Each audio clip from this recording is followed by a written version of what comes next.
Réactiver le dialogue périodique entre le gouvernement, les partenaires techniques et financiers, contribuant ainsi au financement des projets de développement du Gabon, c'est l'objectif principal de ce comité d'orientation stratégique et de concertation du comité conjoint qui va constituer une opportunité pour l'avenir économique du Gabon. Les différents projets sous financement extérieur inscrits dans la loi de finances cadrent avec les besoins de développement du Gabon. Ils s'inscrivent dans une vision de transformation économique durable fondée sur 3 axes prioritaires du plan national de développement de la transition.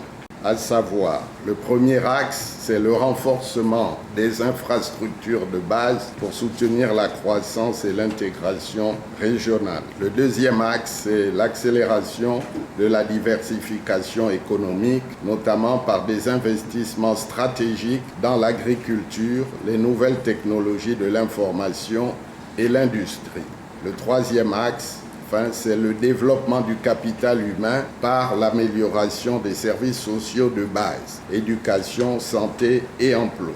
En engageant cette démarche, le Gabon réaffirme clairement sa volonté de mieux articuler les interventions des partenaires afin d'accélérer l'atteinte des objectifs de développement durable en faveur des populations et notamment de celles les plus vulnérables. Dans le souci d'établir une meilleure gestion des financements de l'État, le gouvernement a adopté un certain nombre de réformes pour rétablir la confiance dans les rapports avec les partenaires techniques et financiers. La loi de finances 2025 constitue le socle sur lequel nous devons travailler ensemble afin d'analyser et d'accélérer les projets en cours en levant les obstacles administratifs, de planifier les nouveaux projets en fonction des besoins prioritaires de nos concitoyens et d'optimiser la mobilisation et la gestion des finances.